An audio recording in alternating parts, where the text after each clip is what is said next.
Hello everyone, guys. Vento factor and valency factor chemistry के अंदर दो बहुत ही इंपॉर्टेंट फैक्टर हैं जो न्यूमेरिकल को एक्यूरेट सोल्व करने में आपकी हेल्प करते हैं। आइए इन फैक्टर से रिलेटेड कुछ बातें समझते हैं।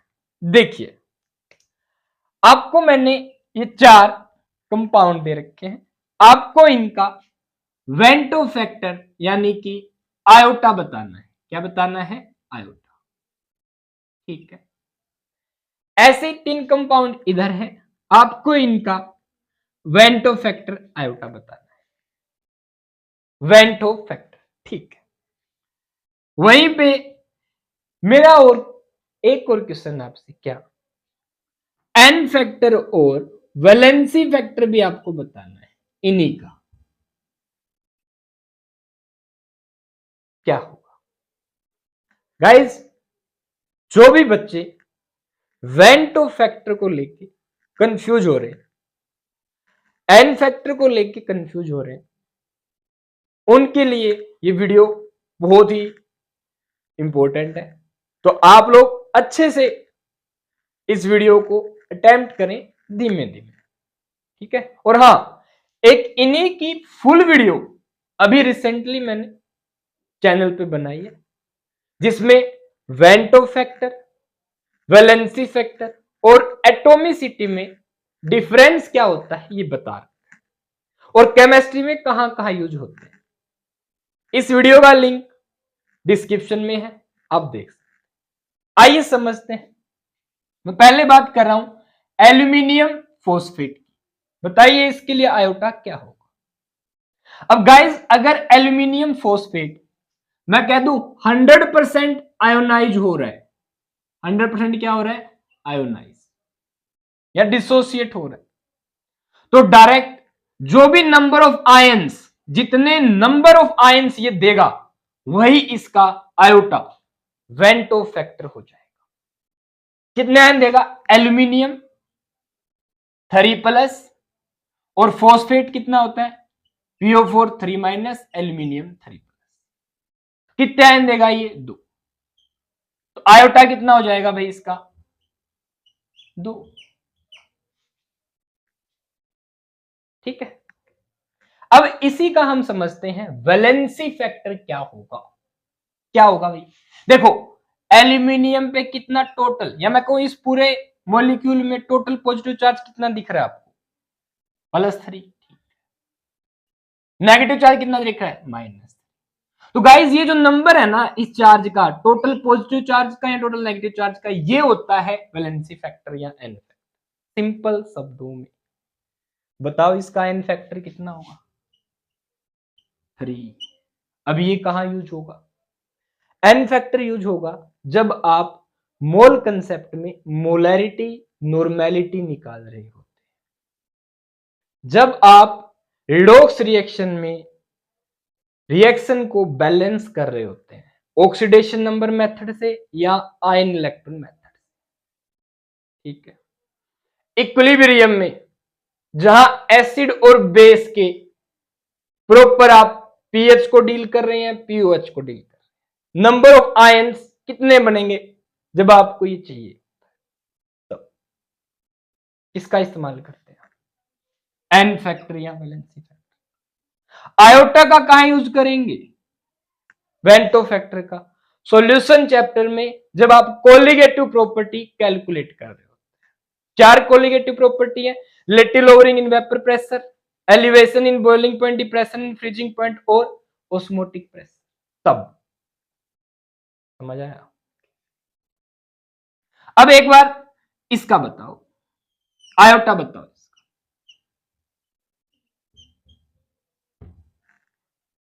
कुछ बातें प्रैक्टिकल होनी भी चाहिए। देखो, Al3+ PO4 3, एक्चुअल में ये मॉलिक्यूल एग्जिस्ट ही नहीं करता bro. Guys, this molecule doesn't exist. Practical ही नहीं है, ऐसे बना दिया। प्रैक्टिकल क्यों नहीं है भाई? इसलिए नहीं है, ध्यान देना। आप क्या बना रहे हो? मॉलिक्यूलर फॉर्मूला बना रहे हो ना। मॉलिक्यूलर फॉर्मूला बनाते समय हमेशा आपको जो भी दो स्पीसीज दे रखी होती है, इनका सिंपल वोल नंबर रेशियो लेना होता है। पूर्ण वैल्यू। तो 3:3 आ रहा है, तो 3:3 कट रहे हैं, 1:1। तो इसका जो फॉर्मूला होगा, मॉलिक्यूलर फॉर्मूला, वो ये होगा, ये वाला नहीं होगा। तो न आपको आयोटा कैलकुलेट कर पूछेंगे इसका, न ही वैलेंसी वेक्टर पूछेंगे। इसमें क्या डिफरेंस है ये बताओ। ये क्या है, 3 मोल एल्यूमिनियम फॉस्फेट दे रखा है, 3 मोल। अगेन कितने मोल, 3 मोल। आयोटा और वैलेंसी फैक्टर इस चीज पर डिपेंड नहीं करता कितने नंबर ऑफ मोल्स है, ध्यान रखना। आयोटा डिपेंड करेगा ये कितने आयन देगा, ये एक मॉलिक्यूल, खत्म। एक Al3+, एक PO4। अगेन आयोटा कितना रहेगा इसका, 2। मुझे इससे कोई मतलब नहीं है। Again N factor valency factor कितना होगा इसका, चार्ज कितना इस एक एल्यूमिनियम पे 3, इस पे total 3 minus, total positive charge देख लो, नेगेटिव चार्ज कितना हो जाएगा। बाकी चीजें अपने आप कैलकुलेट हो जाएंगी न्यूमेरिकल में, डोंट वरी, ठीक है। इसके बताओ भाई, 2 ये 3 ये कितने आयन दे रहा है, 5। तो आयोटा कितना हो गया, 5 कंप्लीटली आयनाइज होने पे, ध्यान रखना।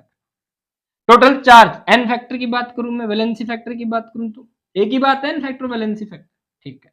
टोटल चार्ज एल्यूमिनियम के 2 है तो कितना हो जाएगा, 3 × 2 + 6।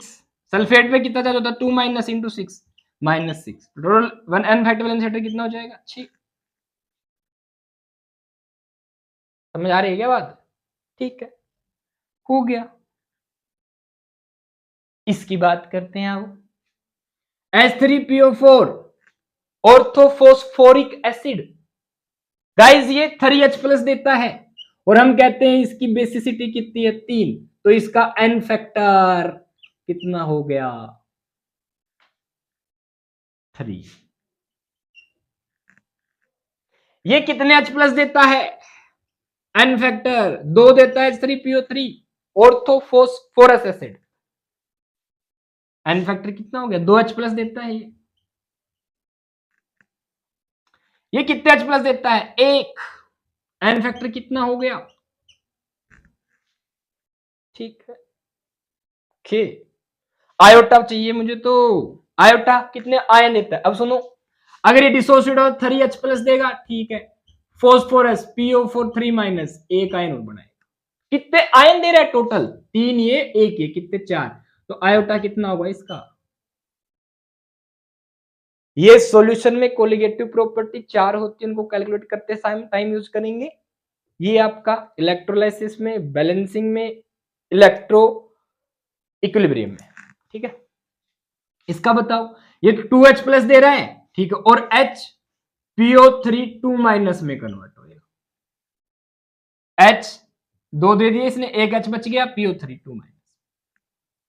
कितने आयन दे दिए, 2 और 1 3। तो इसका आयोटा कितना हो जाएगा, 3।